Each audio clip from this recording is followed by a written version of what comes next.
అందరికీ నమస్కారం। ఈరోజు చంద్రబాబు నాయుడు గారు నెల్లూరులో నేషనల్ హైవేని ఆనుకునే ఎన్నికలకు ముందు ఈనాటి ముఖ్యమంత్రి వైఎస్ జగన్మోహన్ రెడ్డి గారు సమరశంఖారావం సభ ఎక్కడ నిర్వహించాడో అదే స్థానంలో ఈరోజు చంద్రబాబు నాయుడు రా కదలి రా సభ ఈరోజు ఆయన అక్కడ ఏర్పాటు చేసి ఆ సభలో పాల్గొనడం జరిగింది। అయితే మీడియా సాక్షి, వచ్చినటువంటి ప్రజల సాక్షి, చూసినటువంటి ప్రతి ఒక్కరూ చంద్రబాబు నాయుడు పరిస్థితి ఆంధ్ర రాష్ట్రంలో ఎంత దారుణంగా ఉంది, నెల్లూరు జిల్లాలో చంద్రబాబు నాయుడు గ్రాఫ్ ఎంత మేర పడిపోయిందని ఈరోజు ఆ సభ చూసిన వెంటనే వచ్చినటువంటి ప్రతి ఒక్కరికి, టీవీలో చూసినటువంటి ప్రతి ఒక్కరికి అర్థమైపోయింది। చంద్రబాబు నాయుడు చెప్పుకుంటున్నాడు, మా నాయకత్వం పెరిగింది, నాకు బలం పెరిగింది, నాకు క్యాడర్ పెరిగింది, నాకు ఓట్లు పెరిగాయి, నాకు ఏకపక్షంగా ఉంది, పాపం వాళ్ళ కొడుకైతే ఒక బుక్ ఒకటి తీసుకొని నేను ఆయన పేరు రాశా, ఈయన పేరు రాశా అని చెప్పి ముందు రాసుకోవాల్సింది తెలుగుదేశం పార్టీని సర్వనాశనం చేయడానికి కారకుడైనటువంటి చంద్రబాబు నాయుడు పేరు రాసుకోవాలి రెడ్ బుక్లో లోకేష్। ముందు కొట్టాల్సింది చంద్రబాబు నాయుడు నేరుగా పోయి, ఆయన రేపు వచ్చిన తర్వాత కాదు, ఈరోజే రెడ్ బుక్లో ఫస్ట్ పేజీలో పెద్ద అక్షరాలతో రాసుకోవాల్సింది, తాటికైన అక్షరాలతో తెలుగుదేశం పార్టీని, రామారావు పెట్టినటువంటి తెలుగుదేశం పార్టీని చేతుల బంగాళాఖాతంలో కలిపినట్టు చంద్రబాబు నాయుడు గారి పేరు రాసుకుంటే బాగుంటుంది। ఈరోజు మనందరం చూసాము, నా దగ్గర వీడియోలు కూడా ఉన్నాయి, క్లిప్పింగ్స్ కూడా ఉన్నాయి। అసలు ఆ జనం మామూలుగా మాకు నిన్నటి నుంచి ఊతర కొట్టారు, 1,00,000 మందికి పైన జనం అన్నారు, 1,00,000 మందికి పైన, 4,000 కుర్చీలు వేయలేకపోయారు, 3,000 తరలించలేకపోయారు। చంద్రబాబు నాయుడు మాట్లాడేటప్పటికీ మీరు వేసినటువంటి 4,000 కుర్చీలు కూడా దాదాపుగా ఖాళీ అయిపోయాయి, కుర్చీలు 1-2 కాదు, సగం కాదు, దాదాపుగా ఖాళీ అయిపోయాయి। అంటే ఒక వ్యక్తి, ఒక రాష్ట్రానికి ముఖ్యమంత్రిగా పనిచేసినటువంటి వ్యక్తి మరలా నేను ముఖ్యమంత్రి కావాలి అని చెప్పి ప్రచారం చేసుకునేటువంటి వ్యక్తి వస్తే జనాల స్పందన ఏ విధంగా ఉందనేటువంటిది 2 విషయాలు మీరు గమనించాలి। ఒకటి, జనం రావడం, హాజరు కావడం, చంద్రబాబు నాయుడు ఉపన్యాసాన్ని శ్రద్ధగా వినడం, ఈ 2 చూస్తే చంద్రబాబు నాయుడికి నెల్లూరు జిల్లాలో 2019 సీన్ మరలా రిపీట్ అవుతుంది, ఒక్క సీటు కూడా వచ్చేటువంటి పరిస్థితి లేదు, అది అర్థమైపోయింది। రెండవది, రాష్ట్ర వ్యాప్తంగా కూడా చంద్రబాబు నాయుడు ఈరోజు పాపం అందరినీ నేను జత చేసి బలంగా రావాలనుకున్నాననేటువంటి పగటి కలలు కంటున్నాడు తప్ప చంద్రబాబు నాయుడు ఈరోజు చెప్పినటువంటి సర్వేల మాదిరిగానే ఎక్కడా చంద్రబాబు నాయుడు విజయానికి దరిదాపుల్లో లేడు, గెలవడంగా దరిదాపుల్లో కూడా లేడు అనేటువంటిది అర్థమైపోయింది। సరే, జనం రాలేదు, సభ వెలవెలపోయింది, ఒకవేళ రేపు ఎవరు ఎన్ని మాట్లాడినా, ఎన్ని రకాలుగా ప్రలోభ పెట్టడానికి ప్రయత్నం చేసినా వచ్చినటువంటిప్పుడు ఆ జనం కూడా కాస్త మందిని చూపించే ప్రయత్నం చేశారు। ఆ తర్వాత పాపం అనుకూల మీడియా ఏదైతే ఉందో ఆ ముందుండేటువంటి 100 మందిని తప్ప ఆ 100 మందిని దాటి చూపించలేకపోయింది, దాటి చూపిస్తే ఖాళీ కుర్చీలు కనపడతాయి కాబట్టి స్పష్టంగా కనపడింది మీడియాలో। ఆ మీడియా చూపించేటప్పుడు కరెక్ట్గా తగ్గించుకుంటా వచ్చి చివరిలో చంద్రబాబు నాయుడు క్లోజ్ చేసేటప్పటికి ఆ ముందున్నటువంటి 100 మంది తప్ప, 100 మంది ముందున్నటువంటి వాళ్ళు తప్ప మిగతా వాళ్ళు కూడా చంద్రబాబు సభని, చంద్రబాబు యొక్క ఉపన్యాసాన్ని ఎంత సీరియస్గా విన్నారనేటువంటిది కూడా ఒకసారి చూడొచ్చు। పాపం ఒకడు కూర్చొని, ఎదురుగా కూర్చొని, ఒకడు ఆవిడతో బాతాకాన్ని కొట్టుకుంటా, లోపల మీటింగ్లు మాట్లాడుకుంటా, అసలు స్పందన అనేటువంటిది చంద్రబాబు నాయుడు నెల్లూరు సభకి రా కథలు రాకొచ్చిందా? కాబట్టి అది స్పష్టత వచ్చేసింది దాని మీద। చంద్రబాబు నాయుడు నెల్లూరులో 0, చంద్రబాబు నాయుడు పాపం నిన్నటి వరకు నేను పెద్ద సంగతి అంటున్నాడు, చంద్రబాబు నాయుడు పరిస్థితి అర్థమైపోయింది। రెండోది, సాధారణంగా మాట్లాడినట్టు ఇక చంద్రబాబు నాయుడు సభను గురించి మనం ఎక్కువసేపు మాట్లాడుకోబడలే, ఎందుకంటే సభ అట్టర్ ఫ్లాప్ అయిందనేటువంటిది ప్రతి ఒక్కరికి తెలిసిన తర్వాత ఆయన సభను గురించి మనం ఎక్కువసేపు సమయం చేయాల్సిన పని లేదు। చంద్రబాబు నాయుడు రెండో ప్రయత్నం చేశాడు, ఏంటంటే జనం రాకపోయినా తనకు అనుకూలంగా ఉండేటువంటి మీడియా ద్వారా నేను ఏదో అనర్గళంగా మాట్లాడి దీనిని ప్రజల్లోకి పంపించాలి అనేటువంటి ఒక కుటిల ప్రయత్నం చేసినట్టు కనిపించింది। ఎందుకు కుటిల ప్రయత్నం అన్నా అంటే సాధారణంగా ఎవడైనా, నా స్థాయి వాడైనా సరే, నేనైనా సరే, మంత్రిగా ఉన్నా, ఒక శాసనసభ్యుడిగా ఉన్నా, జనం లేనటువంటి సభలకు వెంటనే వాటిని ఆపేసి వెళ్ళిపోతాం, ఖాళీ కుర్చీలకు మాట్లాడడం, కానీ చంద్రబాబు నాయుడు ఇవి ఏమీ లేదు. ఎందుకంటే చంద్రబాబు నాయుడికి సిగ్గు లజ్జ అనేటువంటిది ఏమాత్రం లేవు కాబట్టి ఆ పట్టింపులు ఎవరు నవ్వినా నాకేముందిలే, నవ్విపోదురు కాక నాకేంటి సిగ్గు అన్నట్టుగా ఖాళీగా ఉన్నటువంటి కుర్చీలతోనే ఒక దాదాపుగా గంటలు ఆయన ఉపన్యసించడం జరిగింది. ఆ గంటలు ఆయన ఉపన్యాసంలో ఒక్కసారి ఆలోచన చేస్తే ఆయన ఏదైతే గతంలో చెప్పాడో నేను అల్లది చేస్తా, ఇల్లది చేస్తా, ఇదిగో ఈ అభివృద్ధి చేస్తా అనేటువంటిది తప్ప ఈ జిల్లాకు కానీ లేదా రాష్ట్రానికి కానీ ఏ రంగానికైనా సరే ఇదిగో నా హ్యాములో నేను ఇది అభివృద్ధి చేశాను, మీరు ఇక్కడ వైఫల్యం చెందారనేటువంటి మాట ఒక్కటి కూడా చెప్పలేకపోయాడు. నేను అంతెత్తున చేశా ఇంతెత్తున చేశా అభివృద్ధి అనేటువంటి విషయాలు ఆయన మాట్లాడాడు. ఎక్కడ ఏ విధంగా నువ్వు అభివృద్ధి చేశావు, నువ్వు అభివృద్ధి చేస్తుంటే ఈ ప్రభుత్వం ఎక్కడ వైఫల్యమైందా అభివృద్ధి దిశగా అడుగులు వేయడంలో అనేటువంటి దాని మీద స్పష్టత లేదు. వ్యవసాయం గురించి మాట్లాడాడు. నేను అనేక సందర్భాలలో చంద్రబాబు నాయుడికి ఒక ఛాలెంజ్ విసిరా, నువ్వు నిజంగా నీకు దమ్ము ధైర్యం ఉంటే నీ పాలనలో వ్యవసాయం ఏ విధంగా ఉన్నది, జగన్మోహన్ రెడ్డి గారి ముఖ్యమంత్రిగా వైఎస్ఆర్ కాంగ్రెస్ పార్టీ ప్రభుత్వంలో మా పరిపాలనలో ఏ విధంగా వ్యవసాయం మీద దృష్టి పెట్టామనేటువంటి దాని మీద నువ్వు బహిరంగ చర్చకు సిద్ధమా అని సవాల్ విసిరితే చంద్రబాబు నాయుడు తోక ముడిచి పారిపోయాడు. ఈ రోజుకి ఆ సవాల్ని స్వీకరించలేదు. 2 సార్లు ఛాలెంజ్ విసిరా, మరలా మీడియా సాక్షిగా నెల్లూరు జిల్లాలో మళ్ళీ వ్యవసాయ రంగాన్ని గురించి మాట్లాడావు కాబట్టి 3వసారి నీకు ఛాలెంజ్ విసురుతున్నా, నీకు దమ్ము ధైర్యం ఉంటే ప్రతి అంశం మీద ప్రతి విషయం మీద వ్యవసాయానికి సంబంధించి కూలంకుషంగా చర్చించడానికి మేము సిద్ధంగా ఉన్నాం. సమయం తేదీ వేదిక ఖరారు చేస్తే ఎక్కడికైనా వచ్చి నీ హయాంలో ఏం జరిగిందో రైతుల ముందే కూర్చొని మాట్లాడదాం, మా హయాంలో ఏం జరిగిందో రైతుల ముందే కూర్చొని మాట్లాడదాం. రైతులే నిర్ణయం చేస్తారు ఎవరి హయాంలో ఏ విధంగా వ్యవసాయానికి సంబంధించినటువంటి ఒక మంచి ఆలోచన చేసినటువంటి ప్రభుత్వం, అండగా నిలిచినటువంటి ప్రభుత్వాలు, మద్దతు ఇచ్చినటువంటి ప్రభుత్వాలు రైతాంగానికి ఎవరు అనేటువంటి దాని మీద స్పష్టత వచ్చేటువంటి అవకాశం ఉంటుంది. కాబట్టి నువ్వు వస్తావని నేను అనుకోవడంలా. ఎందుకంటే నువ్వు మాట్లాడి పారిపోయేటువంటి పిరికి పంద తప్ప చంద్రబాబు ధైర్యంగా నిలబడి ఇది చేశానని చెప్పుకోలేనటువంటి వాడు. కాబట్టి నీ కేడర్కో నీకు తోలుకొచ్చినటువంటి జనం మధ్య నువ్వు మాట్లాడడం తప్ప రైతుల మధ్య మా ముందు నిలబడి మాట్లాడేటువంటి దమ్ము ధైర్యం నీకు లేదు. కాబట్టి అయినా సరే నువ్వు మాట్లాడినటువంటి వాటి గురించి ఒక్కొక్కటి వస్తే వ్యవసాయ రంగాన్ని గురించి మాట్లాడాడు. నీ హయాంలో వ్యవసాయ రంగానికి నువ్వు ఏమి చేసావనేటువంటిది స్పష్టత. నువ్వు విత్తనాలు ఇవ్వాలి అంటే ఆ విత్తనాలకు సంబంధించి ఆ విత్తనాల ఒడ్లుకు తెచ్చుకున్నటువంటి రైతులు క్యూలు కట్టి విత్తనాలు అందక గుండెపోటుతో చనిపోయినటువంటి నేపథ్యం, రైతులు లాఠీ చార్జ్ చేసినటువంటి పరిస్థితి. అవునా కాదా? రైతులు ఇది మర్చిపోయారా? చంద్రబాబు నాయుడు పరిపాలనలో తెలుగుదేశం ప్రభుత్వంలో రైతులు విత్తనాల కోసం గంటలు వినబడి కిలోమీటర్ల మేర క్యూలో నిలిచి వాళ్ళని పాపం లాఠీ చార్జ్ చేయించి గుండెపోటుతో చనిపోయినటువంటి నేపథ్యం ఉంది, ఉదంతాలు ఉన్నాయి. దాన్ని అవునా కాదా? ఇప్పుడు మా ప్రభుత్వం వచ్చింది, ఈరోజు నేరుగా రైతు భరోసా కేంద్రాల దగ్గరికి విత్తనాలు ఇస్తున్నాం, టెస్టెడ్ అండ్ లేబుల్డ్, వెంటనే వాటిని పంపిణీ చేస్తున్నాం. అంటే రైతు ముంగిటికే, రైతు ఇంట్లోనే విత్తనాలు ఉన్నట్లు లెక్క. రైతు మళ్ళీ బయలుదేరి ట్రాక్టరో బండో మోటార్ బైక్ వేసుకుని రావాల్సినటువంటి అవసరం లేకుండా ఊర్లోనే తాను ఉన్నటువంటి గ్రామంలోనే రైతు భరోసా కేంద్రాల ద్వారా నేరుగా ఏది అవసరమైతే అది ఇండెంట్ ఇస్తున్నాం, నేరుగా ఇండెంట్ వచ్చేస్తుంది, నేరుగా రైతులకు ఇస్తున్నాం. ఎరువులు ఏ విధంగా ఇస్తున్నాం? నీ హయాంలో ఎరువులకు సంబంధించి సరైనటువంటి ఇది లేక రైతులకి అధిక ధరకు అమ్మారు డీలర్. నీకు ఎప్పుడన్నా నియంత్రణ ఉన్నదా? మీరేం చెప్పారు? రేటు కన్నా 100 రూపాయలు 150 రూపాయలు అదనంగా రసీదు లేకుండా అమ్మారు. రెండవది, మీరు కాంప్లెక్స్ ఎరువులు కొంటేనే నేను యూరియా కానీ డిఏపీ కానీ ఇస్తామని చెప్పారు. నువ్వు దాన్ని కంట్రోల్ చేయగలిగావా? కనీసం టాస్క్ ఫోర్స్ని పెట్టగలిగావా? వాటిని ఏదన్నా కంట్రోల్ చేయగలిగారు? మీరు వదిలేశారు, జనాన్ని వదిలేశారు, రైతుల్ని. ఇదే ఈరోజు ఏ ఎరువులైతే రైతు నేరుగా ఆర్బీకే దగ్గరికి వెళ్ళి కియోస్కోలో ఆర్డర్ చేసుకుంటాడో, ఆర్డర్ చేసుకున్నటువంటి 5 రోజుల లోపల అదే రైతు భరోసా కేంద్రంలో సమృద్ధిగా ఎంత మేర ఎరువులు కావాలనో అంత మేర అందించాం. ఎక్కడైనా మీరు వెతుకుతున్నారు ఈరోజు ఒక అడ్వర్స్ ఐటమ్ రాయాలి దీని మీద, వ్యవసాయానికి సంబంధించి విత్తనాల మీదనో మొన్న ప్రయత్నం చేశారు, వైఫల్యం చెందారు. ఎరువుల మీద రాయాలని చూస్తున్నారు, ఎక్కడ రాయలేకపోతున్నారు. రాయడానికి మీకు చేయి రావటంలే, అవకాశం దొరకటంలే. మొన్న తుఫాన్ వస్తే తుఫాన్ ఆగే లోపల ఎక్కడెక్కడైతే తుఫాను ప్రభావిత ప్రాంతాలు ఉన్నాయో రైతులు నేరుగా ఇంట్లో నుంచి బయటకు వచ్చేటప్పటికి రైతు భరోసా కేంద్రాల్లో విత్తనాలు పెట్టాం. నారుమళ్ళి దెబ్బతిన దగ్గర 80% సబ్సిడీతో విత్తనాలు అందజేయడం జరిగింది. అదేవిధంగా ఈరోజు ఉచిత పంటల బీమా ఇస్తున్నాం.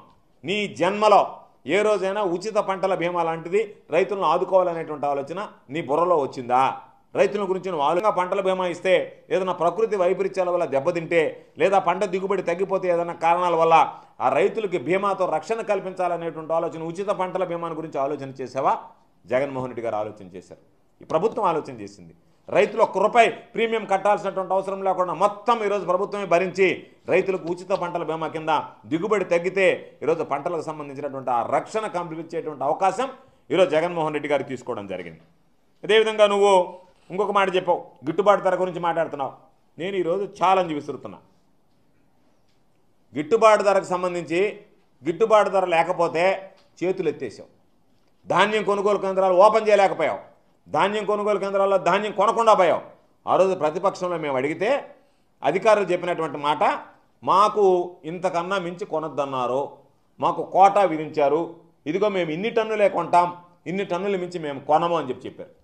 ప్రభుత్వం ఏమో ప్రతి గింజ కొంటాం అని స్టేట్మెంట్ ఇస్తే ఆ రోజు కమిషనర్ సివిల్ సప్లైస్ దగ్గర నుంచి, డిస్ట్రిక్ట్ సప్లై ఆఫీసర్ దగ్గర నుంచి, డిఎం సివిల్ సప్లైస్ దగ్గర నుంచి, కలెక్టర్ దగ్గర నుంచి జాయింట్ కలెక్టర్ దాకా అందరిని అడిగితే, సార్ మాకు ఇచ్చినటువంటి పరిమితి అయిపోయింది, మాకున్నటువంటి కంప్యూటర్ క్లోజ్ అయిపోయింది, ఇంకా మాకు వేయి బిర్చి మీరు తీసుకొచ్చినా, వేయి స్లిప్స్ ఇచ్చినా కూడా, వేమెంట్ స్లిప్స్ ఇచ్చినా కూడా ఇంకా జనరేట్ కాదు, మేము కొనలేము అని చెప్పి కనీసం ఏదో మొక్కుబడిగా మేము ధాన్యం కొనుగోలు చేసాము అని చెప్పి నువ్వు కొనుగోలు చేపట్టావు తప్ప రైతులు పండించినటువంటి ధాన్యాన్ని పూర్తిగా సంపూర్ణంగా కొనుగోలు చేయాలనేటువంటి ఆలోచన నీకు కలిగిందా? ఈరోజు నేరుగా ఆర్బీకేల దగ్గర నుంచే విత్తనాలు ఉన్నటువంటి ధాన్యాన్ని పండించినటువంటి ధాన్యాన్ని సేకరించి రైతులకు ఇస్తున్నాం. ఈరోజు ఏ రోజైతే రైతులకు సంబంధించి ప్రభుత్వం గిట్టుబాటు ధర కల్పించడానికి నిర్ణయం తీసుకునిందో, రైతులకు గిట్టుబాటు ధర ఇచ్చి తీరాల్సిందే అనేటువంటి ఆలోచనతో పనిచేసిందో, ఆటోమేటిక్గా వ్యాపారుల దృక్పథంలో మార్పు వచ్చింది, రేట్లు పెరిగాయి. ఈరోజు ఒక నెల్లూరు జిల్లాకు సంబంధించి గడిచినటువంటి 2 సంవత్సరాల్లో చూస్తే ఆడ్ సీజన్లో వస్తాయి, ఎందుకంటే లేట్ ఖరీఫ్ అర్లీ రబీ. అయినా సరే ఇక్కడ ఉన్నటువంటి ప్రభుత్వం ప్రకటించినటువంటి గిట్టుబాటు ధర కన్నా 20% అధికంగా రైతులు అమ్ముకోగలిగారు. ఎందుకు అమ్ముకోగలిగారు? నీ ప్రభుత్వం ఎందుకు అమ్ముకోలేకపోయారు? నీ ప్రభుత్వంలో వాళ్ళకున్నటువంటి ధీమా, ఈ ప్రభుత్వం తెలుగుదేశం ప్రభుత్వం చంద్రబాబు నాయుడు రైతులకు అండగా నిలవదు, రైతుల దగ్గర ధాన్యం కొనుగోలు చేయదు, మనం ఆడిందే పాట పాడిందే పాట, కాబట్టి మనం ఏ విధంగా కావాలన్నా మన ఇష్టానుసారంగా రైతులను మోసం చేయొచ్చు, రైతులను నడ్డి విరవచ్చు అని రకరకాలైనటువంటి, ఇంకా కొంతమంది నెల్లూరు జిల్లాలో అయితే ఆ రోజు వ్యవసాయ శాఖ మంత్రిగా ఉన్నటువంటి బహిరంగ రహస్యం, ఉన్నటువంటి మిల్లర్ల దగ్గర వ్యాపారస్తుల దగ్గర ముడుపులు మింగి నేను మీకు అండగా నిలుస్తా, మీరు ధాన్యాన్ని తగ్గించి కొనుక్కొని మీరు లాభపడండి, మీరు వచ్చినటువంటి లాభంలో ₹10 నాకు పారేయండి నా ముఖాన అని చెప్పి ఆ రోజు రైతులు పండించినటువంటి ధాన్యానికి గిట్టుబాటు ధర లేకుండా రైతులు ఎన్ని రకాలైనటువంటి మాటలు మాట్లాడారో, ఏ విధంగా కుమిలిపోయారో, ఎంత కన్నీళ్ల పర్యంతరమయ్యారనేటువంటిది ప్రత్యేకంగా చెప్పాల్సినటువంటి అవసరం లేదు. ఈరోజు గిట్టుబాటు ధరకు సంబంధించి ఎక్కడన్నా వర్షం వచ్చినా, రంగుమారిన ధాన్యం వచ్చినా, తడిచిన ధాన్యం వచ్చినా ఈరోజు ప్రభుత్వం కొనుగోలు చేసి పేమెంట్లు చెల్లింపులు కూడా వెంటనే చేసేటువంటి విధంగా ఈరోజు చర్యలు తీసుకోవడం జరిగింది. అదేవిధంగా ఈరోజు ఇన్పుట్ సబ్సిడీ, ఏదన్నా ఒక పంట నష్టం జరిగితే ప్రకృతి వైపరీత్యాల వల్ల, విపత్తుల వల్ల ఆ సీజన్ ముగిసే లోపలనే ఇన్పుట్ సబ్సిడీ రైతులకు ఇవ్వాలనేటువంటి ఒక నిర్ణయం తీసుకున్న ముఖ్యమంత్రి గారు, ఖరీఫ్లో ఏదన్నా నష్టం జరిగితే ఖరీఫ్ సీజన్ ముగిసే లోపల, రబీ సీజన్లో ఏదైనా నష్టం జరిగితే రబీ సీజన్ ముగిసే లోపల రైతులకు ఆ నష్టపరిహారం ఏదైతే ఉందో పెట్టుబడి రాయితీ దాన్ని వెంటనే ఇచ్చేదానికి ఏర్పాట్లు చేశారు. నారుమడి దెబ్బతింటే 80% సబ్సిడీతో వెంటనే విత్తనాలు ఇస్తున్నాం. ఏదన్నా పంట దెబ్బతింటే ఇన్పుట్ సబ్సిడీకి సంబంధించి ఈరోజు ప్రభుత్వం ఆ సీజన్ ముగిసే లోపలనే ఈరోజు ఇచ్చేటువంటి కార్యక్రమాన్ని తీసుకురావడం జరిగింది. నీ బ్రతుక్కి చంద్రబాబు మాట్లాడితే చంద్రబాబు నాయుడు నోరు కంపు, ఒళ్ళు కంపు, మనిషి కంపు, మనసు కంపు. అటువంటి గబ్బు చంద్రబాబు మాట్లాడుతున్నాడు. నేను అట్ట చేశాను రైతులకు అని చెప్పి బుద్ధైనా ఉండాలి చంద్రబాబుకు మాట్లాడడానికి. చంద్రబాబు నాయుడికి కాస్తైనా బుద్ధి సిగ్గు ఉంటే చంద్రబాబు నాయుడు రైతుల విషయంలో ఆ విధంగా మాట్లాడు. నేను అడుగుతున్నా చంద్రబాబుని, నువ్వు బీమా, రైతులకు చెల్లించాల్సినటువంటి బీమా, విడుదలైనటువంటి బీమా నువ్వు నీ అవసరాలకు వాడుకున్నటువంటి మాట వాస్తవం కాదా? ఇన్పుట్ సబ్సిడీ నువ్వు దిగేటప్పటికీ వేల కోట్ల రూపాయలు బకాయిలు పెట్టి వెళ్ళిపోయినటువంటి మాట వాస్తవం కాదా? 5 లక్షల రూపాయలు చేసేటువంటి ట్రాక్టర్ని 6 లక్షలని ఎవరి దగ్గర కొనాలో, ఎంతకు కొనాలో, ఏ మోడల్ కొనాలో నువ్వే నిర్ధారించి 5 లక్షల రూపాయలకు 6 లక్షల రూపాయలు చేసి 4.5 లక్ష మీరు సబ్సిడీ రైతు కట్టాలని చెప్పి 1.5 లక్ష మీరు సబ్సిడీ అని 6 లక్షల రూపాయల దానికి 5 లక్షల రూపాయలకు మాట్లాడారు. 1 లక్ష రూపాయలు మీరు జోబులు వేసుకుని దానికి సంబంధించినటువంటి కంపెనీలకు బకాయిలు పెట్టి వెళ్ళిపోతే వాళ్ళు కోర్టులకు వెళ్ళారు. ఆ డబ్బు జగన్మోహన్ రెడ్డి గారు వచ్చిన తర్వాత కట్టడం జరిగింది. రైతు రథం, నువ్వు తినిన రైతు రథం, రైతుల పేరు చెప్పి నువ్వు దోచుకున్నటువంటి డబ్బుకు సంబంధించినటువంటి బకాయిలు ఈ ప్రభుత్వం వచ్చిన తర్వాత చెల్లించడం జరిగింది. డ్రిప్ ఇరిగేషన్కి సంబంధించి దాదాపుగా 1000 కోట్ల రూపాయలు చంద్రబాబు బకాయి పెట్టి వెళ్ళిపోతే జగన్మోహన్ రెడ్డి గారు ఆ 1000 కోట్ల రూపాయలు ఇచ్చి డ్రిప్ ఇరిగేషన్ మరలా ప్రారంభించాడు. నీ జీవానికి నీ పుణ్యమాని డ్రిప్ ఇరిగేషన్ కంపెనీలు మూతపడిపోయాయి, మూసేశారు పాపం చిన్న కంపెనీలు. మరలా వాటిని తెరిపించి ఈరోజు వాళ్ళకి బకాయిలు చెల్లించి మరలా వాళ్ళ దగ్గర ఉత్పత్తి తీసుకొచ్చి ఈరోజు రైతులకు డ్రిప్ ఇరిగేషన్కి సంబంధించినటువంటి పరికరాలను పంపిణీ చేశాం. చివరికి ఎంత సిగ్గుమాలినటువంటి వాడివి నువ్వు రైతుల గురించి మాట్లాడుతున్నావు. రైతులు చనిపోతే 5 లక్షల రూపాయల ఆత్మహత్యకు సంబంధించినటువంటి డబ్బులు ఇవ్వాల్సి ఉంటే దానికి సంబంధించి బకాయిలు పెట్టి వెళ్ళిపోయినటువంటి నీచుడు నువ్వు. రైతులు ఆత్మహత్య చేసుకుంటే ఆ కుటుంబాల పాపం మగ్గిపోతుంటే బాధపడుతుంటే ఆ ఆత్మహత్యలకు సంబంధించి నేను ఇంత ఇస్తానని చెప్పి ప్రకటించి డబ్బు ఇవ్వడానికి నీకు మనసు రాక చేయి రాక ఆ కుటుంబాలను అనాథలుగా వదిలేస్తే జగన్మోహన్ రెడ్డి గారు ముఖ్యమంత్రి అయిన తర్వాత ఎంతమంది అయితే ఆత్మహత్యలు చేసుకున్నారో, కొన్ని ఆత్మహత్యలు జరిగినా సరే ఇది ఆత్మహత్యలు జరగలేదు అని చెప్పి నువ్వు పాపం ఆ కుటుంబాల పట్ల నిర్దయగా దుర్మార్గంగా ప్రవర్తిస్తే జగన్మోహన్ రెడ్డి గారు ముఖ్యమంత్రి అయిన తర్వాత ఆ కుటుంబాలను మరలా పునః విచారించి నువ్వు పెట్టినటువంటి నువ్వు నిర్ధారించినటువంటి ఇంతమంది చనిపోయారు, ఆత్మహత్యలు చేసుకున్నారు, రైతు ఆత్మహత్యలు, వాళ్ళకి ఇవ్వాలనేటువంటి బకాయిలతో పాటు ఎంతమంది పాపం నిజంగా ఆత్మహత్య చేసుకున్నటువంటి కుటుంబాలు ఉన్నాయో వాళ్ళందరికీ కూడా జగన్మోహన్ రెడ్డి గారు ఈరోజు ఆత్మహత్యలకు సంబంధించినటువంటి ఆ నష్టపరిహారాన్ని ఇవ్వడం జరిగింది. ఉచిత విద్యుత్తుని గురించి మాట్లాడుతున్నావు. ఉచిత విద్యుత్తుకు సంబంధించి డిస్కంలు నీ పుణ్యమాని కుప్ప కూలిపోయాయి. 1000 కోట్ల రూపాయలు బకాయిలు పెట్టి వెళ్ళిపోయావు డబ్బులు చెల్లించకుండా. వాళ్ళు ఈరోజు డిస్కంలకు సంబంధించినటువంటి సమస్యలన్నీ వస్తే జగన్మోహన్ రెడ్డి గారు వచ్చిన తర్వాత డిస్కంలకు సంబంధించి నువ్వు ఎగ్గొట్టి ఎగనాం పెట్టి దోచేసుకుని వెళ్ళిపోయినటువంటి ఆ బకాయిల్ని జగన్మోహన్ రెడ్డి గారు ఇచ్చారు. 1000 కోట్ల రూపాయలు ఇచ్చి మరలా ఎక్కడైతే సబ్స్టేషన్లు అవసరమవుతాయో, ఎక్కడైతే దానికి సంబంధించినటువంటి ట్రాన్స్ఫార్మర్స్ అవసరమవుతాయో, అడిషనల్గా ఎన్ని రకాలైనటువంటి 132 kV కానీ 33 kV సబ్స్టేషన్లు కానీ ఎక్కడెక్కడ అవసరమైతే వాటిని పెంచి నాణ్యమైన విద్యుత్తుని ఈరోజు రైతాంగానికి జగన్మోహన్ రెడ్డి గారు నువ్వు పెట్టినటువంటి నీ పాపాలన్నిటిని రైతుల పాలిట ఎక్కడ శాపాలుగా మారుతానని చెప్పి వాటిని ఆ పాపాలన్నీ కడిగి ప్రక్షాళన చేసి ఈరోజు రైతులకి అండగా నిలవడం జరిగింది. ఇంకో మాట చెప్పాడు, అక్వాకు సంబంధించి రూపాయిన్నర. బుద్ధి ఉందా? నువ్వు ఇచ్చావా? నీకు ఎప్పుడన్నా కలిగిందా అక్వా రైతులకి డబ్బులు ఇవ్వాలని? నెల్లూరు జిల్లాలో 2019లో తుఫాను వస్తే అక్వా రైతులను ఏమడిగారు? నష్టపోయాం, రొయ్యల చెరువులు కొట్టకపోయాయి, నువ్వు డబ్బులు ఇవ్వు, ఇన్పుట్ సబ్సిడీ ఇవ్వవు, నీ మీద మాకు నమ్మకం లేదు, కనీసం విద్యుత్ తారీఫుల బకాయిలు విద్యుత్ తారీఫుకి సంబంధించి బకాయిలు పడుతున్నాం, నష్టపోతున్నాం, విద్యుత్ తారీఫులో రాయితీ ఇవ్వండి మాకు అని అంటే దానిని ఇస్తాను అని చెప్పి ఎగ్గొట్టినటువంటి వాడివి నువ్వు. ఏమాత్రం రైతుల పట్ల కనికరవు లేనటువంటి వాడి. జగన్మోహన్ రెడ్డి గారు ఎప్పుడైతే ₹50 నేను విద్యుత్ ఇస్తానన్నాడో నేను ₹2 ఇస్తానన్నాడు. కానీ నీ మనసు ఒప్పిందా? ఇచ్చావా? ₹2 ఇస్తాను నువ్వు ప్రకటించిన తర్వాత 6 నెలలు 7 నెలలు 8 నెలలు నీకు ఇవ్వడానికి మనసు రాకపోతే ఆ రోజు ప్రతిపక్షంలో శాసనసభ్యునిగా అక్వా రైతులు అందరితో కలిసి అక్వా రంగం కుదేలైపోయింది, నష్టాల పాలవుతున్నారు, రైతుల పాపం ఇబ్బందులు పడుతున్నారు, అప్పుల పాలవుతున్నారు, ఊర్లు వదిలిపెట్టి వెళ్ళిపోతున్నారు, ఆత్మహత్యలకు పాల్పడుతున్నారని చెప్పి ఆ సబ్స్టేషన్లు ముట్టడిచి అక్కడ ధర్నా చేస్తే ఎన్నికలకు ముందు రకరకాలైనటువంటి జీవోలు తెస్తే వాటి మీద కూడా ముందు మీరు కట్టండి ఆ తర్వాత నేను ఇస్తానని జీవో తెస్తే నాయనా నిన్ను నమ్మి కట్టం, నువ్వు కడితే ముంచుతావు కాబట్టి నువ్వు ఇస్తే ఇవ్వు అని చెప్పి మరలా ధర్నా చేస్తే ₹2 చేశాడు. ఎప్పుడు? ఎన్నికలకి 4 నెలల ముందు. ఈ ప్రభుత్వం ₹50 ఇస్తానని చెప్పింది, ₹50 ఇచ్చింది. నువ్వేదైతే aqua zone non aqua zone అని పెట్టావు వాటిని మరలా ఫిష్ సర్వే చేయించాం. ఈ ఫిష్ సర్వే చేసిన తర్వాత ఎక్కడైతే రైతులు రొయ్యల గుంటలు సాగు చేసుకుంటున్నారో వాళ్ళందరికీ ఈరోజు ₹50 ఇచ్చాం. ఎక్కువ కట్టినటువంటి వాళ్ళు ఎవరన్నా ఉంటే గతంలో వాళ్ళకి సంబంధించినటువంటి సర్దుబాటు చేసి మరలా కట్టకుండా ఎక్కడన్నా ఏ ప్రభుత్వమైనా ముందు ₹4 కట్టారు, ఈరోజు వాళ్ళు ₹1.5 వచ్చిందంటే ఈ రోజు నుంచే అంటారు. అటువంటిది ముందు కట్టినటువంటి ₹4 కట్టినటువంటి వాళ్ళకు కూడా అక్వాలో ఆ ₹1.5 ఏదైతే ఉందో ₹1.5 పట్టుకొని ₹2.5 మినహాయించి ఆ తర్వాత ఆ ₹2.5 డబ్బులు మీరు ఎంతైతే గతంలో అదనంగా కట్టారో అవి సర్దుబాటు అయ్యేంత వరకు మీ దగ్గర బిల్లులు కట్టించుకున్నటువంటి పరిస్థితి లేదు. కాబట్టి ఈరోజు నువ్వు వచ్చి నేను అక్వా రంగానికి ₹50 కరెంట్ ఇవ్వాలని నిర్ణయం తీసుకున్నావు. నువ్వు నిర్ణయం తీసుకునేది నీ బొంద. జగన్మోహన్ రెడ్డి గారు ₹50 ఇస్తా ఉంటే నీ జీవితంలో ఏ రోజైనా ఒక్క కొత్త పథకం తీసుకొచ్చావా? జగన్మోహన్ రెడ్డి గారు అమ్మఒడికి 15,000 ఇస్తే ఒక బిడ్డకి ఇస్తున్నా నేను అందరికి ఇస్తా, రైతు భరోసా 15,000 ఇస్తే నేను 20,000 ఇస్తా. నువ్వు రైతు రుణమాఫీ చేస్తానన్నావు, చేసావా? రైతు రుణమాఫీ మాట మీద నిలబడ్డావా? 87,000 అసలు 24,000 కోట్ల వడ్డీ, 87,000 కోట్ల అసలు, 24,000 కోట్ల వడ్డీ, 1,11,000 కోట్లు. నీ నోటితో నువ్వే చెప్పేవే. బేషరతుగా రుణమాఫీ చేస్తానని వాగేవే. ఆ రోజు ఆర్థిక శాఖ మంత్రిగా ఉన్నటువంటి యనమల రామకృష్ణుడు 1,00,000 కోట్లైనా సరే చేసి తీరుతామన్నాడే.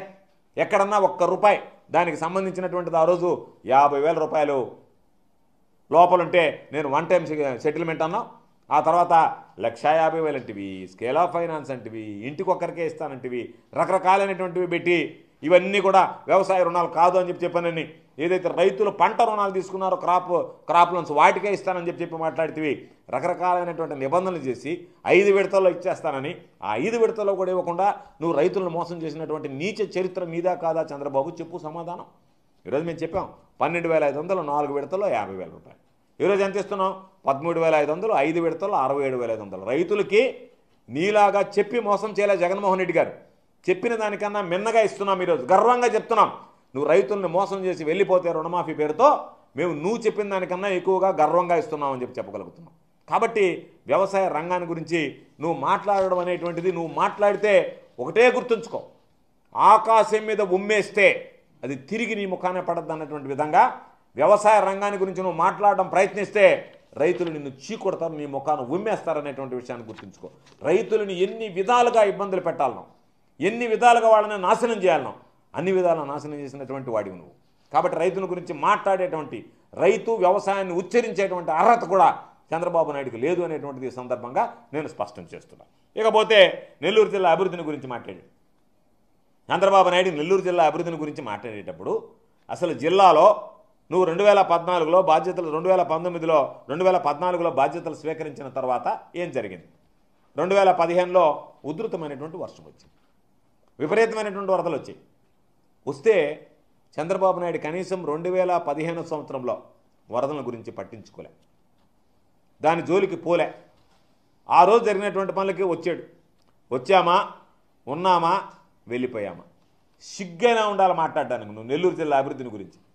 నెల్లూరు చెన్నై జాతీయ రహదారికి గండి పడితే 5 సంవత్సరాలు నువ్వు ముఖ్యమంత్రిగా ఉండి నెల్లూరు చెన్నై అతి ప్రధానమైనటువంటి జాతీయ రహదారికి మరమ్మతులు చేయలేక ఆ గండిని తాత్కాలికంగా పూడ్చి శాశ్వత ప్రాతిపదికన రోడ్డు నిర్మాణం చేయలేక వెళ్ళిపోయినటువంటి పనికి మాలినటువంటి వాడివి నువ్వు, చరిత్రహీనుడు నువ్వు.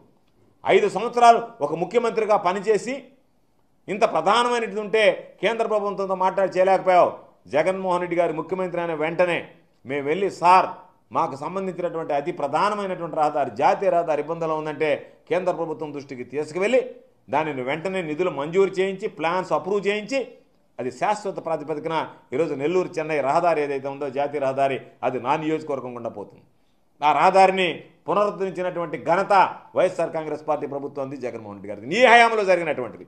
నీ హయాంలో 2015లో నెల్లూరు జిల్లాలో వరదలు వచ్చినప్పుడు కొట్టకపోయినటువంటి ప్రధానమైనటువంటి జాతీయ రహదారిని రిపేర్ చేయించలేకపోయాము, శాశ్వత ప్రాతిపదికన మరమ్మతులు చేయించలేకపోయావు. నువ్వా అభివృద్ధిని గురించి మాట్లాడేది, జిల్లా అభివృద్ధిని గురించి మాట్లాడేది.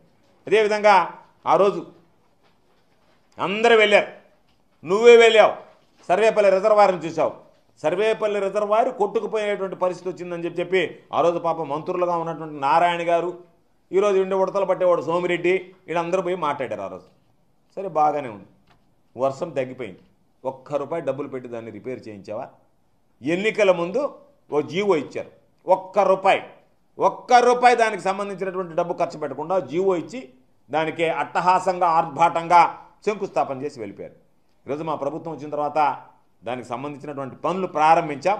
రైతులకి జగన్మోహన్ రెడ్డి గారి పాదం జలపాదం కాబట్టి, ప్రకృతి ఎప్పుడు కరుణించి పులకరించి వర్షం వస్తుంది కాబట్టి 2 కారులు పంటలు పండించుకుంటున్నారు కాబట్టి 1 కారు పంట ఆగిపోయినప్పుడే దానికి సంబంధించి దాదాపుగా మరమ్మతులు పూర్తి చేశాం. ఈరోజు దాదాపుగా సర్వేపల్లి రిజర్వాయర్కి నీళ్లు ఆగితే వెంటనే దానికి సంబంధించి పూర్తిగా చేయడానికి, అటువంటి సర్వేపల్లి రిజర్వాయర్ ఎంతోమంది రైతులకు వరప్రదాయం లాంటిది. దానికి సంబంధించి నీ హయాంలో నువ్వు ఎప్పుడన్నా పట్టించుకున్నావా? అదేవిధంగా చెప్తాం, సంగం నెల్లూరు బ్యారేజ్, నువ్వు ఎంతసేపటికి పాడిందే పాట ఆడిందే ఆట అన్నట్టుగా నేను సంగం నెల్లూరు బ్యారేజ్లు 70% పూర్తి చేశా, 80% పూర్తి చేశా. ఎందుకు ఆ కొరవ 20%, 30%, 10% పూర్తి చేయలేకపోయావు? ఎందుకు నిధులు ఇవ్వలేకపోయావు? కారణం ఏమిటి?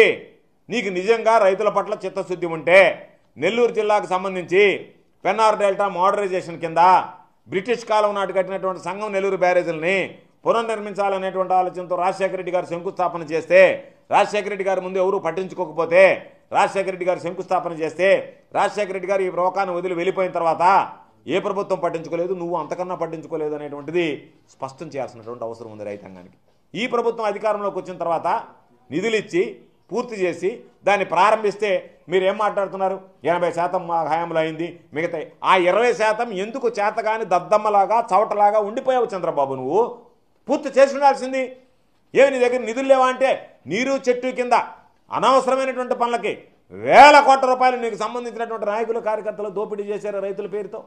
ఎప్పుడన్నా రైతుల్ని అడ్డపెట్టి దోచుకున్నటువంటి ప్రభుత్వం ఏదన్నా ఉందంటే నీ హయాంలో పనిచేసినటువంటి తెలుగుదేశం ప్రభుత్వం తప్ప, రైతులకి అండగా నిలవకుండా రైతుల పేరు చెప్పు దోచుకున్నటువంటి ప్రభుత్వం, రైతుల సంక్షేమాన్ని విస్మరించినటువంటి ప్రభుత్వం. కాబట్టి ఇవన్నీ గుర్తు చేసుకొని ఈరోజు మీరు అందరూ కూడా అదేవిధంగా ఈరోజు మాట్లాడుతున్నారు కృష్ణపట్నం పోర్టుని గురించి. ఈరోజు కృష్ణపట్నం పోర్టు వాళ్ళకి సంబంధించినటువంటి వాళ్ళు ఇచ్చారు. ఏమని ఇచ్చారు?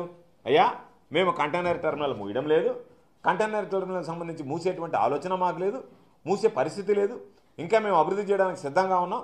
కాబట్టి మేము ఎవరికి కూడా పోర్టు తరఫున మెయిల్స్ పెట్టలేదు, మాకు సంబంధం లేనటువంటి విషయాన్ని మీరు అనవసరంగా మాట్లాడి రాద్ధాంతం చేస్తున్నారని చెప్పి కృష్ణపట్నం పోర్టు సీఈఓకి సంబంధించి మొన్న ఒక మ్యాటర్ పంపించాడు వాట్సాప్లో. ఈరోజు అఫీషియల్గా ప్రెస్ మీట్ పెట్టి లేఖ విడుదల చేసి ఆయన మాట్లాడడం కూడా జరిగింది. మీరు అనుకున్నట్టుగా మీకు ఏదన్నా ఉంటే రాజకీయ రకమైనటువంటి వాటిని చూసుకోండి, కానీ మా పోర్టు మీద మీరు విమర్శలు చేసేటువంటి పని లేదు. మేము కంటైనర్కి సంబంధించి ఏది తరలించాం, మీరు ఎవరైనా వచ్చి చూసుకోవచ్చు. కంటైనర్ సర్వీసెస్ ఉంటాయి, కార్గో సర్వీసెస్ ఉంటాయని చెప్పి ఆయన స్పష్టంగా ఈరోజు సోమిరెడ్డి లాంటి ఉడతలు పట్టే వెధవలు మాట్లాడేటువంటి మాటలకు చెప్పుతో కొట్టినట్టుగా ఇచ్చినటువంటి సమాధానం. కాబట్టి లేనటువంటి దాన్ని ఉన్నట్టుగా, జరగనటువంటి దాన్ని జరుగుతున్నట్టుగా ఏదో లాలూచిపడి నీచ రాజకీయాల కోసం పాల్పడుతూ ఎవడే చెప్పేటువంటి మాటలు విని. ఎందుకంటే నీ పక్కన ఉన్నటువంటి వ్యక్తులు ఎవరున్నారో ఒకసారి అటు ఇటు తిరిగి చూసుకుంటే నీకు జరిగేటువంటిది. అది సోమిరెడ్డి అనేవాడు నియోజకవర్గంలో 4 సార్లు తరిమేస్తే జనాలు ఈరోజు సిగ్గుపడా. ఇలా చెప్పారు నిన్న సోమిరెడ్డి, నేను జనాన్ని బ్రహ్మాండంగా తరలిస్తానని చెప్పి 25,000 మందిని తరలిస్తానని చెప్పి పాపం మీరు ఆయన మాటలు నమ్మి ఆయనకి ట్రాన్స్పోర్టేషన్ గిన్స్పోర్టేషన్ ₹1 కోటి డబ్బులు ఇచ్చారు. ₹1 కోటి జోబులు వేసుకుని ₹1 ఖర్చు పెట్టాడు సోమిరెడ్డి. చెప్పానండి, నేను ఈరోజు దారిలో వెళ్ళా, మీడియాలో ఎక్కడన్నా సోమిరెడ్డి జనాన్ని తరలించాడు రా కదలరా సభకి, సోమిరెడ్డి ముఖం చూసి జనం వచ్చేవాడు సర్వేపల్లిలో ఎవరన్నా ఉన్నారా? సర్వేపల్లికి జనం పలుకుతారా సోమిరెడ్డికి? అటువంటి వాడిని పక్కన పెట్టుకొని ఆయన ఏదో మహానాయకుడు లాగా అతనేంది జిల్లా గురించి మాట్లాడలేకపోయాడు, వ్యవసాయం గురించి మాట్లాడలేకపోయాడు, రైతుల గురించి మాట్లాడలేకపోయాడు, అభివృద్ధి కార్యక్రమాల గురించి మాట్లాడలేకపోయాడు, సంక్షేమ కార్యక్రమాల గురించి మాట్లాడలేకపోయాడు.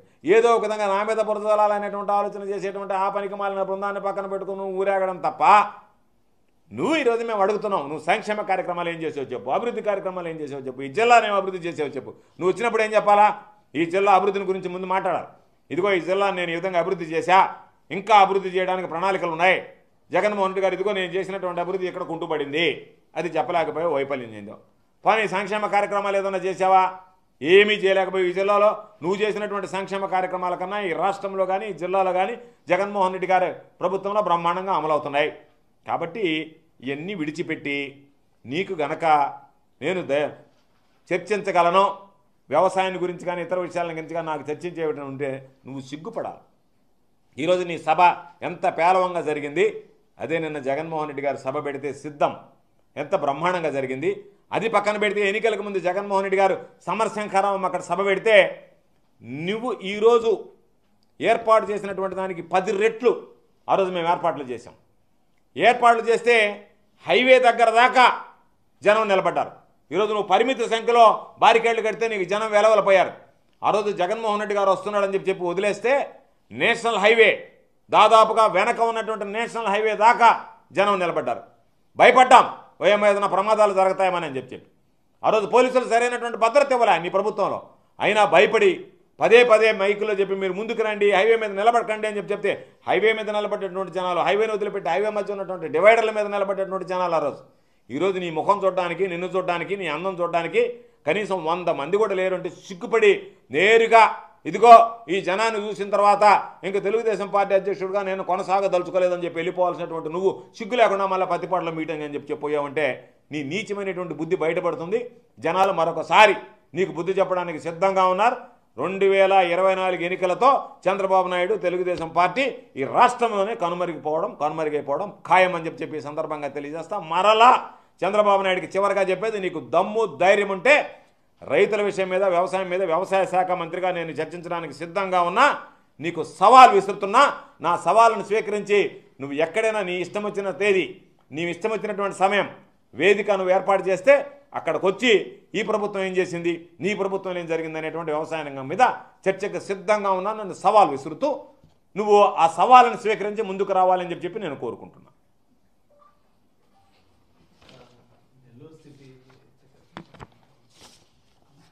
నెల్లూరు సిటీ టికెట్ కానీ ఈ రాష్ట్రంలో ఉండేటువంటి ఏ టికెట్లైనా సరే ఈ ప్రభుత్వాన్ని, ఈ పార్టీని నడిపేటువంటిది మా నాయకుడు జగన్మోహన్ రెడ్డి గారు. జగన్మోహన్ రెడ్డి గారు ప్రజలు, రాష్ట్ర ప్రజల విస్తృత ప్రయోజనాల దృష్ట్యా ఎవరు ప్రాతినిధ్యం ఎక్కడో వస్తే బాగుంటుందని ఎన్నడూ లేనటువంటి విధంగా ఈరోజు సామాజిక సమీకరణ ఎప్పుడు మనం చూడలేదు. ఎప్పుడన్నా చంద్రబాబు నాయుడు హయాంలో ఎవరన్నా బీసీలకి ఏదైనా ఓడిపోయే సీటు ఉంటే కేటాయించేవాడు. ఈరోజు అట్లా కాకుండా గెలిచేటువంటి సీట్లు ఇవ్వాలి, ఏ విధంగా వీళ్ళందరి సేవలో మనం సర్దుబాటు చేయాలి, కొత్తగా ఉండేటువంటి వాళ్ళకి ఏ విధంగా అవకాశాలు కల్పించాలనేటువంటి ఒక పెద్ద ఎక్సర్సైజ్ జరుగుతుంది. అందులో భాగంగా ఆయన నిర్ణయిస్తాడు. ఆయన నిర్ణయం అనేటువంటిది మా అందరికీ కూడా, ప్రతి కార్యకర్తకి, ప్రతి నాయకుడికి, ఈరోజు ఉన్నటువంటి ప్రజాప్రతినిధులకి అందరికీ శిరోధార్యం. తప్పనిసరిగా ఆయన తీసుకున్నటువంటి నిర్ణయానికి బద్దులమై అందరం ఉంటాం. కాబట్టి ఈరోజు సర్వేపల్లి కానీ మరొకటి కానీ ఎవరైనా సరే మీరు పోటీ చేయండి అంటే మేము పోటీ చేయడానికి సిద్ధంగా ఉంటాం. లేదు మీరు ఒకరికి సహకరించండి అంటే ముఖ్యమంత్రి గారు మా సేవలను ఏ విధంగా ఈ పార్టీకి ఆయన వినియోగించుకోవాలనుకుంటాడో ఆ విధంగా ఆయన వినియోగించుకుంటాడు. ఆ విధంగా వినియోగించే ఆయన కోరినటువంటి విధంగా మా సేవలు అందించడానికి ఈ జిల్లాలో ఉండేటువంటి అందరం ఏకత్రాటి మీద సిద్ధంగా ఉన్నాం.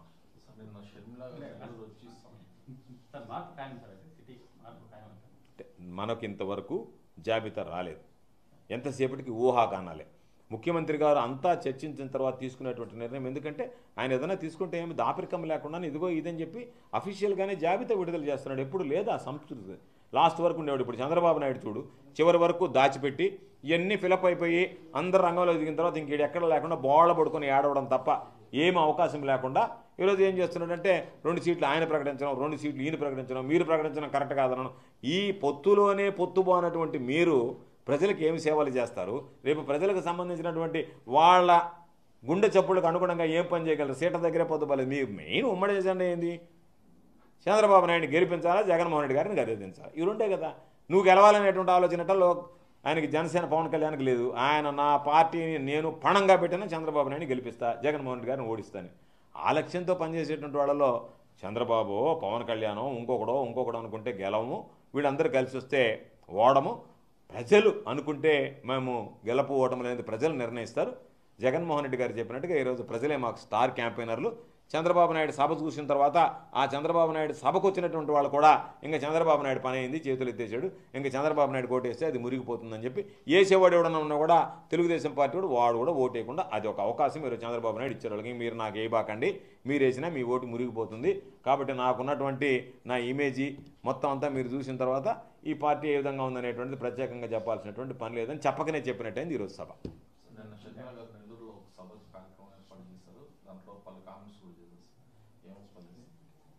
అంటే షర్మిలమ్మ ఆమె కామెంట్స్ని గురించి ఒకటే, ఆమె ఆలోచన విధానాన్ని చూస్తే నాకు అనిపించింది చంద్రబాబు నాయుడిని ముఖ్యమంత్రిని చేయాలనేటువంటిది ఆమె హిడెన్ అజెండా.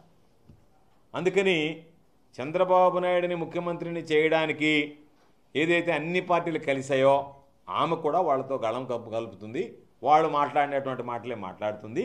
కాబట్టి ఆమె ఆలోచన విధానం చంద్రబాబు నాయుడు, నువ్వు చెప్పమ్మా, చంద్రబాబు నాయుడిని గెలిపించాలి అనుకుంటే మేము చెప్పేది అదే. చంద్రబాబు నాయుడిని గెలిపించాలి అనుకుంటే నేరుగా చంద్రబాబు నాయుడుతో నువ్వు జతకట్టు, ఇబ్బంది ఏం లేదు. ఇప్పుడు ఏ విధంగా అయితే బీజేపీలో ఉంటే పురంధరేశ్వరమ్మ జతకట్టు ఉంది, మళ్ళీ బీజేపీ ఏమో మాకు అలయన్స్ లేదు, ఇంతవరకు ఏం కుదరలేదంటుంది. అంటే మీరు అలయన్స్ లేదన్నా ఆయనతో జతకట్టేస్తే మీరందరూ మరొక పురంధరేశ్వరలాగా ఈరోజు షర్మిలమ్మ కాంగ్రెస్ పార్టీకి సంబంధించి ఈ రాష్ట్రంలో తయారైంది.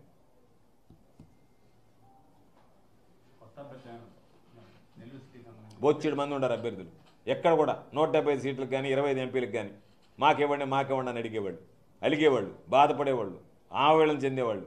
అందుకనే జగన్మోహన్ రెడ్డి గారు సీరియల్ ఇస్తున్నారు. కాబట్టి ఎవరికైనా మామూలుగా ఎవరికి టికెట్ ఇవ్వాలి, ఎవరికి టికెట్ ఎవరైతే గతంలో టికెట్ ఆశించారో, టికెట్ ఆశించి టికెట్ పొందలేకపోయారో, పార్టీ పాపం ఏ రోజైతే కష్టకాలంలో ఉన్నప్పుడు జెండాను భుజాన్ని వేసుకుని మోసారో వాళ్ళందరికీ గుర్తించి ఎమ్మెల్సీ పదవులు ఇచ్చాడు. ఆ ఎమ్మెల్సీ పదవులు ఇచ్చాడు. ఆ రోజు వీళ్ళని అభ్యర్థులుగా నిలపలేకపోయాం. ఈరోజు మనకు అవకాశం వచ్చింది కాబట్టి అదే ఎమ్మెల్సీ అభ్యర్థులు ఈరోజు మరలా ఎమ్మెల్యే అభ్యర్థులుగా చేయాలనేటువంటి ఆలోచన చేశాడు. అంతే తప్ప అభ్యర్థులు లేక ఎమ్మెల్సీలు పెట్టడం కదా. ఆ రోజే ఎమ్మెల్సీలుగా ఇచ్చినటువంటి వాళ్ళందరూ పాపం పార్టీకి అభ్యర్థులు మేము అని పాపం కొంతమంది తిరిగారు, ప్రచారం చేసుకున్నారు. ప్రచారం చేసుకున్న తర్వాత కూడా మీకు పార్టీ టికెట్ ఇవ్వలేకపోతున్నామంటే కొంతమంది విభేదం ఉండొచ్చు. మెజారిటీ సభ్యులు మీ నిర్ణయం మా శిరోధార్యం మాకని పాపం కొనసాగారు. ఏ వ్యక్తులైతే ఆ రోజు పార్టీ టికెట్ ఇచ్చి సమన్వయకర్తలుగా నియమించి వాళ్ళకి ఏదైనా కారణాల వల్ల ఆ రోజు మేము టికెట్ ఇవ్వలేకపోయామో వాళ్ళని ఎమ్మెల్సీలు చేశాం, గౌరవించాం. ఆ వ్యక్తులకు మరలా అవకాశం వచ్చినప్పుడు ఈరోజు టికెట్ ఇచ్చేటువంటి కార్యక్రమాన్ని జగన్మోహన్ రెడ్డి గారు చెప్పండి.